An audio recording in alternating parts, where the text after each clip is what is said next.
प्रिय लोगों, प्रभु का बहुत धन्यवाद करते हैं और हम प्रभु के वचन को सुनने के लिए यहाँ पर हम इकट्ठा होते हैं। और मेरे प्रियो, आज मैं आपको प्रभु के वचन से मैं बताना चाहता हूँ विश्वासी व्यक्ति को अपना विश्वास का जीवन किस प्रकार से जीना है। प्रभु को अंगीकार करने का बाद का जीवन कैसा है। जब आप अविश्वास में थे, संसार में थे, संसारिक थे, आपने किस प्रकार का जीवन जिया, वो तो बीता हुआ जीवन हुआ। प्रभु पर विश्वास करने के बाद कहीं आप वही पाप और बुराइयों वाले जीवन तो नहीं जी रहे हैं। प्रभु पर विश्वास करने के बाद कहीं आप वही अज्ञानता और अंधेरे वाली जीवन तो नहीं जी रहे हैं। प्रभु को ग्रहण करने के बाद कहीं आप वही हट और जिद और क्रोध और गुस्से वाले जीवन तो नहीं जी रहे हैं। हालेलुया।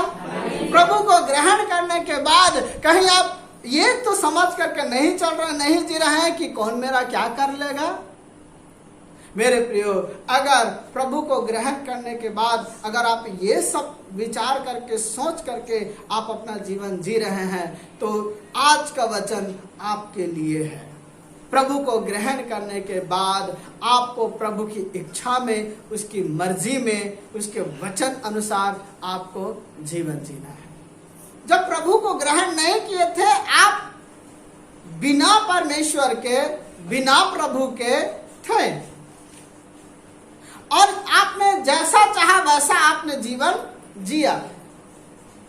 लेकिन जिस दिन आपने प्रभु पर विश्वास किया और प्रभु को अपना जीवन दिया, आपने परमेश्वर को अपना परमेश्वर बनाया, यीशु मसीह को अपना प्रभु बनाया और यीशु मसीह अब आपका स्वामी है। हालेलुया। और अब आप यीशु मसीह के देह में हैं, आप यीशु मसीह के अधिकार में हैं और आप यीशु मसीह के लोग हैं और आपका मुखिया, आपका सिर प्रभु यीशु मसीह है। हालेलुया। घर का मुखिया के बारे में जानते हैं ना। घर में एक व्यक्ति सियानी करता है और घर के बाकी सदस्य उस सियान के आदेश अनुसार अपना जीवन जीते हैं। आप जब अपने परिवार के सदस्य हैं, व्यक्ति हैं घर के, तो आप स्वतंत्र रीति से नहीं चलते हैं। आपका घर का मुखिया आपको आदेश देता है, आपका मुखिया आपको बातों को बताता है और जो आपका मुखिया आपको करने के लिए कहता है आप वो करते हैं। हालेलुया।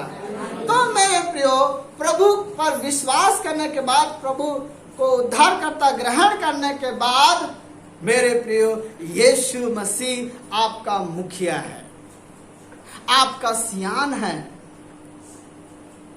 और जो यीशु मसीह कहता है उसके अनुसार अब आपको चलना है।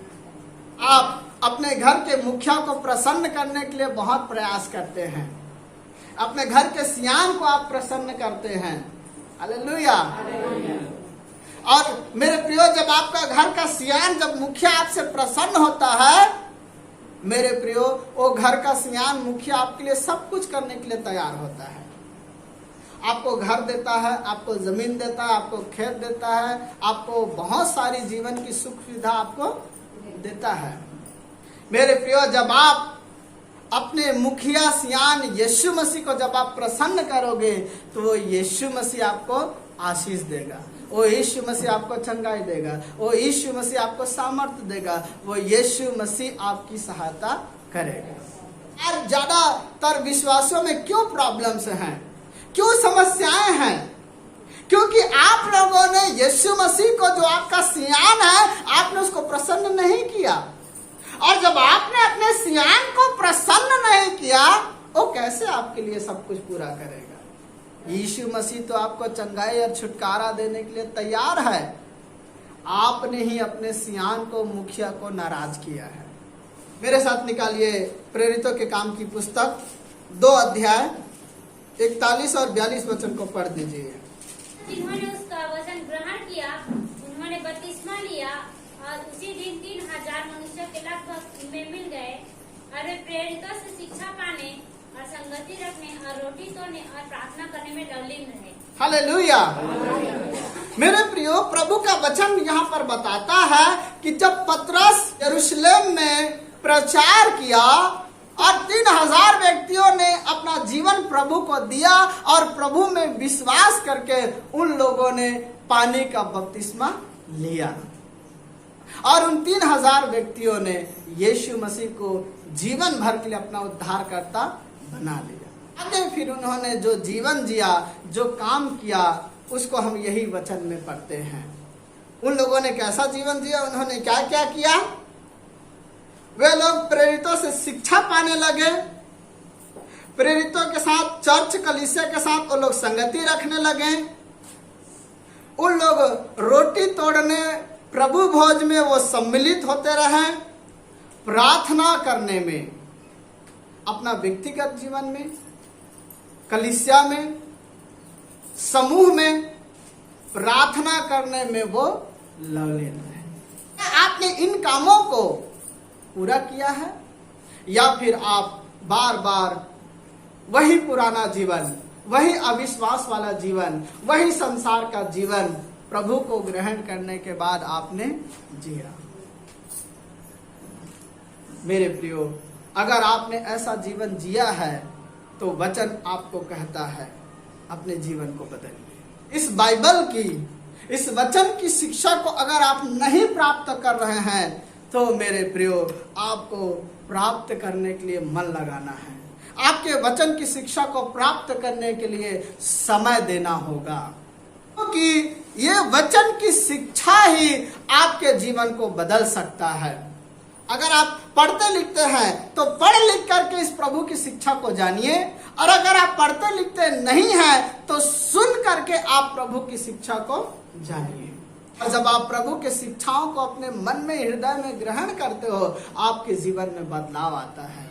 पुरानी शिक्षाएं, शैतानी शिक्षाएं, सांसारिक शिक्षाएं, सारी शिक्षाएं, वो बातें बाहर हो जाता है। और जब आप वचन को पढ़ते हैं, वचन को सुनते हैं, प्रभु की शिक्षा, प्रभु का ज्ञान आपके मन में, आपके दिल में, आपके विचारों में जाता है।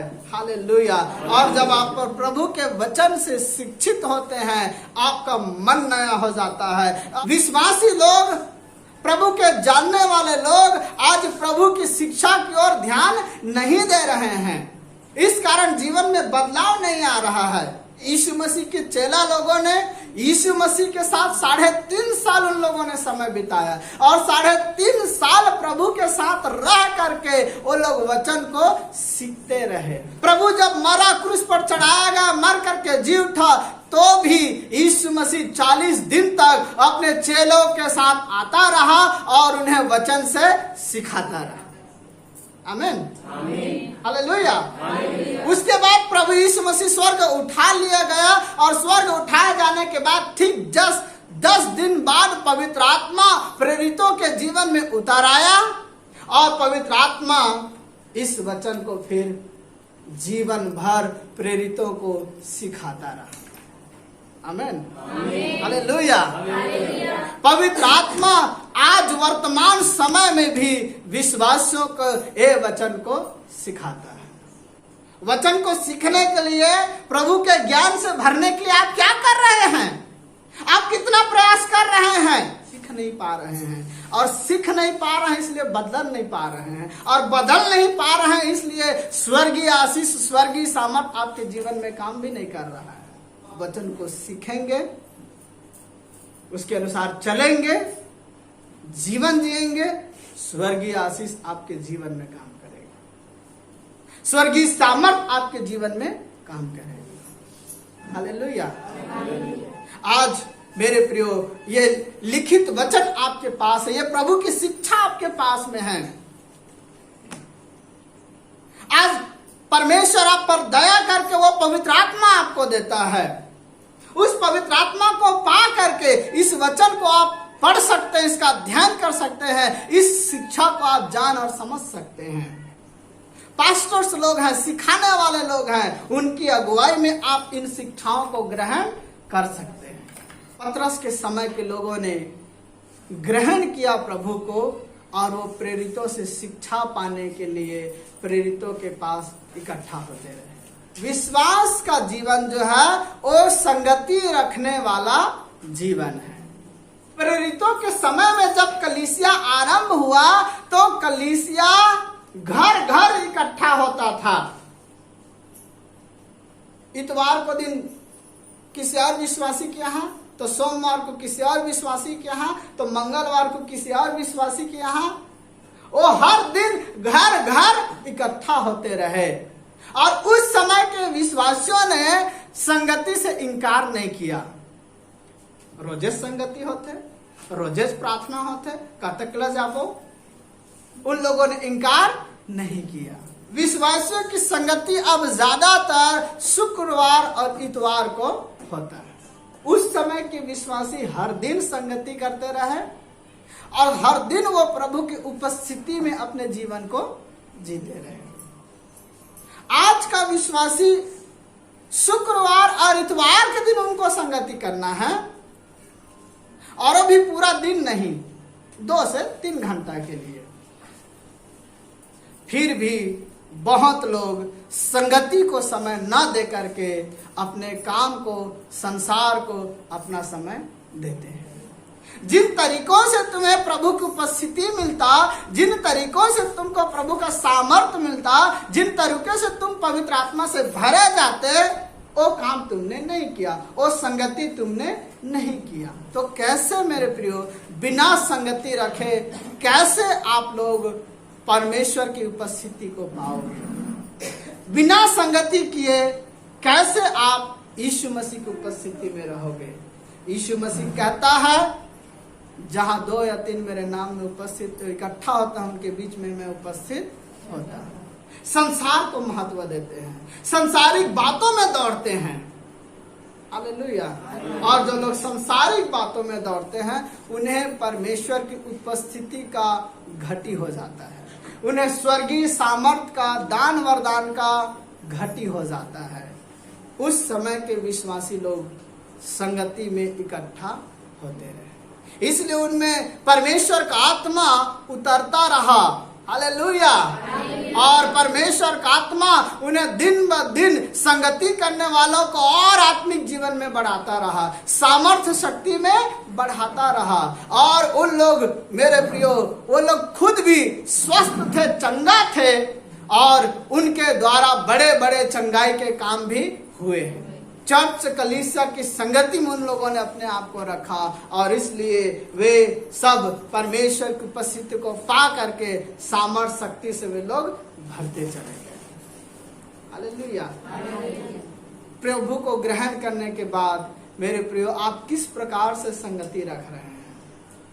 किस प्रकार से आप शुक्रवार और इतवार की प्रार्थना में शामिल हो रहे हैं? आप कैसा इकट्ठा हो रहे हैं? मेरे प्रियो, ये आपको अपने जीवन में जांचने की मेरे प्रियो जरूरत है। वो लोग रोटी तोड़ने में लगे रहे, प्रभु भोज में सम्मिलित होते रहे, हर दिन के संगति में वो लोग शामिल होते रहे, प्रभु भोज की भी संगति में शामिल होते रहे। मेरे प्रियो, हमारे समय के लोग इतना चतुर हो गए हैं कि वे लोग सब दिन की संगतियों को छोड़ देते हैं, प्रभु भोज की संगति को बड़ा याद रखते हैं। इससे प्रभु खुश नहीं है, न इससे पास्टर भी खुश नहीं है, न इससे कलीसिया भी खुश नहीं है। मनुष्य हैं, उन लोगों ने अपने मन को ऐसा बना लिया है, ऐसा तैयार कर लिया है कि हम जाएंगे, प्रभु भोज की संगति में शामिल होंगे, संगति का संगति भी हो गया, प्रभु भोज का प्रभु भोज भी हो गया, खुश। आप सब दिन के संगति को नकार करके, सब दिन की संगति को छोड़ करके केवल प्रभु भोज की संगति में शामिल नहीं हो सकते। जब आप प्रभु भोज की संगति को महत्व दे रहे हैं तो आपकी बाकी दिनों की भी संगति को महत्व देना होगा। अगर आप इतवार की संगति को महत्व दे रहे हैं तो आपको शुक्रवार की संगति को भी महत्व देना होगा। मेरे प्रियो, हर बार की संगति में आप परमेश्वर की उपस्थिति में रहते हैं और जब जब आप परमेश्वर की संगति को या हर बार की संगति को छोड़ते हैं, आप परमेश्वर की उपस्थिति को छोड़ देते हैं। उस समय के लोग रोटी तोड़ने में लगे रहे। प्रभु भोज के संगति में वो शामिल होते रहे। विश्वासियों को अपना जो आगे का काम करना है वो प्रार्थना करने में लौलीन रहना। क्या आप प्रार्थना का जीवन जी रहे हैं? या फिर जब आपको लगता है कि सिर में दर्द हो रहा है तभी प्रार्थना करते हैं? जब आपको लगता है कि जीवन में समस्या है तभी प्रार्थना करते हैं? मेरे प्रियो, प्रभु को ग्रहण करने के बाद क्या आप प्रार्थना का जीवन जी रहे हैं? मेरे प्रियो, विश्वासियों को प्रार्थना का जीवन जीना चाहिए। प्रार्थना करना परमेश्वर से बात करना। उस समय के विश्वासियों ने प्रभु को ग्रहण करने के बाद प्रार्थना करने का जीवन उन्होंने जिया। अपने किसी परिचित व्यक्ति से जैसे आप बात करते हो, ऐसा ही परमेश्वर भी तो आपका परिचित व्यक्ति है। हालेलुया। प्रभु यीशु मसीह भी तो आपका नजदीकी व्यक्ति है। जैसे आप अपने परिचित व्यक्ति से बात करते हो वैसे प्रभु से भी बात करो। प्रभु यीशु मसीह ने कहा, मैं तुमको दास नहीं कहूंगा, मैं तुमको मित्र कहूंगा। हम सब परमेश्वर की संतान हैं। और जैसे आप अपने माँ बाप से अपनी बात करते हो, और माँ बाप से बात करने में कभी डरे हो? कभी डरे हो? नहीं डरे ना? तो फिर परमेश्वर से बात करने में क्यों डरते हो? यीशु मसीह से बात करने में क्यों डरते हो? क्योंकि मन में कहीं ना कहीं बात ऐसा है कि हम प्रार्थना कर रहे हैं और मतलब कोई बहुत बड़ा बहुत अजीब काम कर रहे हैं। आप ऐसा सोचते होंगे। ये कोई अजीब काम नहीं है मेरे प्रियो। आप अपने प्रभु परमेश्वर से अपने दिल की मन की बात कह रहे हैं। प्रभु से बात करने के लिए क्यों आपका ध्यान भटकता है? क्योंकि मेरे प्रियो, आपने प्रभु को अपना नाते रिश्तेदार व्यक्ति के रूप में नहीं समझा है। आपने प्रभु को एकदम अलग ही, आपने अलग तरीके से उसको समझा है। इसीलिए कभी भी आपका मन ध्यान उस प्रभु से बात करने के लिए नहीं लगा, उस प्रभु से प्रार्थना करने के लिए नहीं लगा। अगर उसे आप अपना एक सच्चा मित्र समझे होते, अपना पिता समझे होते, अपना भाई, अपना भैया समझे होते प्रभु को, आप अपने मन की, घर की, दिल की सारी बात हर समय हर दिन आप खुल के उनको बोल सकते। तो उस समय के विश्वासी लोग प्रार्थना करने में उत्साहित थे और लौलीन होकर के वो लोग प्रार्थना करते रहे। आमीन। क्योंकि जब कलीसिया, जब विश्वासी प्रार्थना करते हैं, बंधन टूटता है। आमीन। जब मेरे प्रियो आप प्रार्थना करते हो, आपके घर का, आपके जीवन का, आपके परिवार का, आपके बेटे का, आपकी बेटी के जीवन का बंधन टूटता है। पतरस बंदी गृह में बंद था। कलीसिया इकट्ठा होकर पतरस के छुटकारे के लिए वो प्रार्थना कर रहे थे। इधर कलीसिया प्रार्थना कर रहा था और उधर स्वर्ग से स्वर्गदूत पतरस के पास आ गया और वो स्वर्गदूत पतरस को बंदीगृह से बाहर निकाल के चला गया। हालेलुया। सुनिए, पौलुस और सिलास बंदीगृह में बंद थे। पौलुस और सिलास सोचे नहीं रहोगे कि अब बंदीगृह उखड़ जाएगा, जेल खाना हिल जाएगा। उन लोग प्रभु के भजन स्तुति किए, प्रार्थना दुआ किए। हालेलुया। बाइबल बताता है कि वहां पर जो बंदी गृह के दरवाजे थे वो उखड़ गए। आमीन। बंधन, रुकावट प्रार्थना करने के द्वारा खत्म हो गए। मेरे प्रियो, आज आपके जीवन में समस्याएं क्यों हैं? क्योंकि आपने अपना समय देना, प्रार्थना करना मेरे प्रियो बंद कर दिए हैं। और अगर प्रार्थना कर भी रहे हैं तो डरे दबे डरे हुए, थोड़ा मोड़ा, वो भी नींद आते हुए, जमाते हुए, और फिर सोचता है मैंने तो प्रार्थना किया, बंधन क्यों नहीं टूटा? मैंने तो प्रार्थना किया, पीड़ा बीमारी दूर क्यों नहीं हुआ? मेरे प्रियो, प्रार्थना में लौलीन रहना है। आगे क्या काम करना है? उस समय के जो विश्वासी लोग हैं वो लोग उपवास करते रहे। हालेलुया।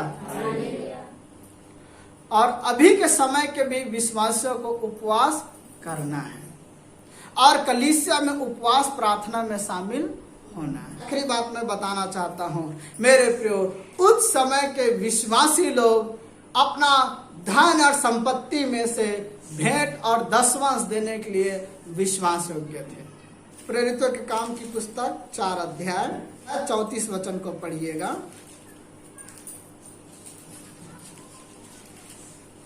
उनमें कोई भी दरिद्र न था, क्योंकि जिनके पास भूमि या घर थे वे उनको बेच कर बिकी हुई वस्तुओं का दाम लाते और उसे प्रेरितों के पांव पर रखते थे।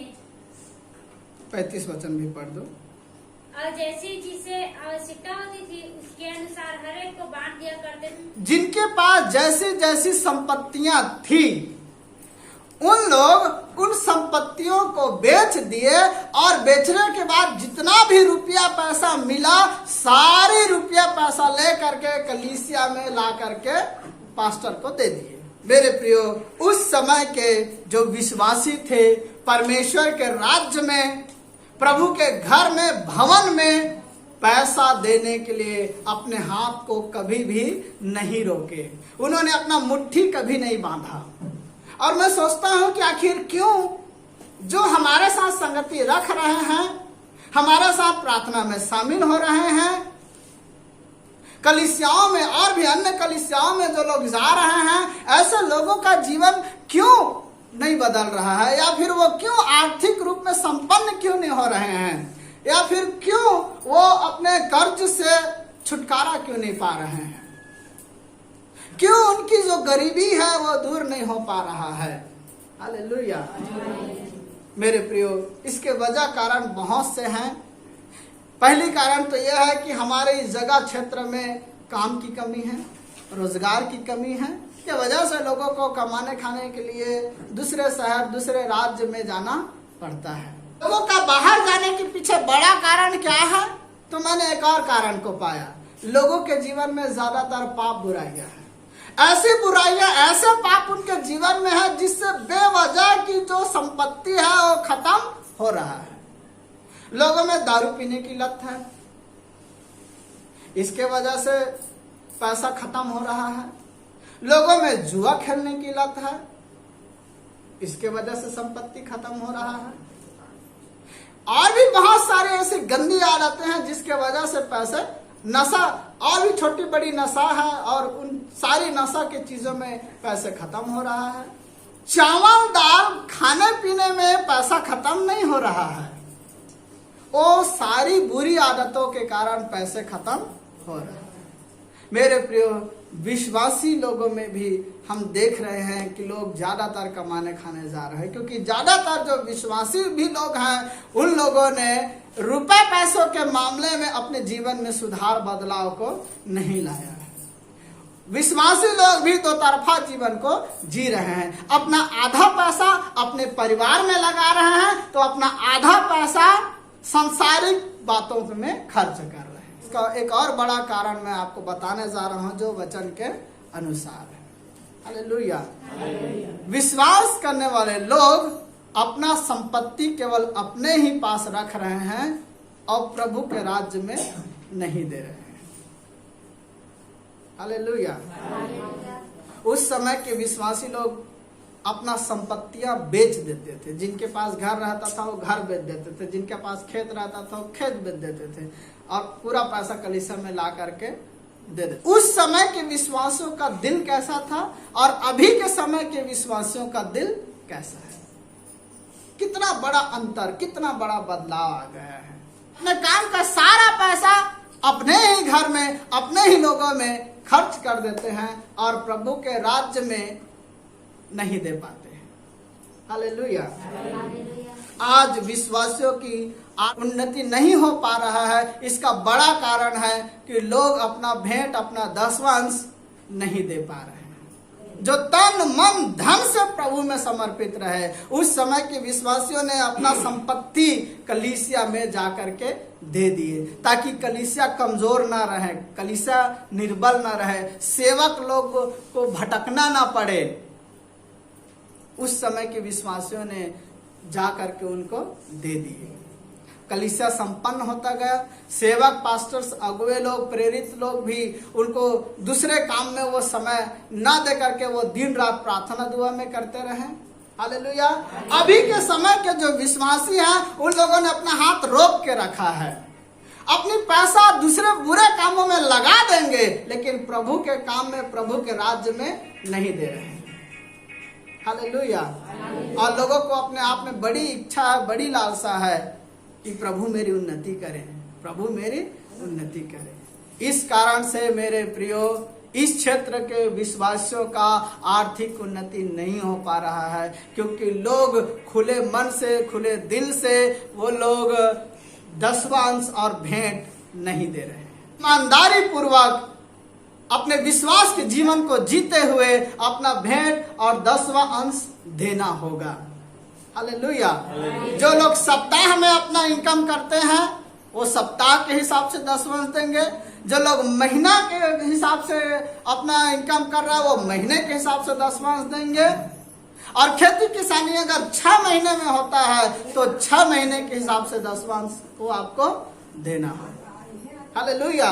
कलीसिया के और भी कार्यक्रमों में उसमें आपको पूरा अपना सहयोग देना पड़ेगा मेरे प्रियो। आप कभी भी ये नहीं कह सकते कि मेरे पास नहीं है, मैं नहीं दे सकता। प्रियो, उस समय के लोगों ने अपनी संपत्तियां बेचा, कलीसिया में दिया, कलीसिया की बढ़ोतरी हुआ, विश्वासियों की बढ़ोतरी हुआ। आमीन।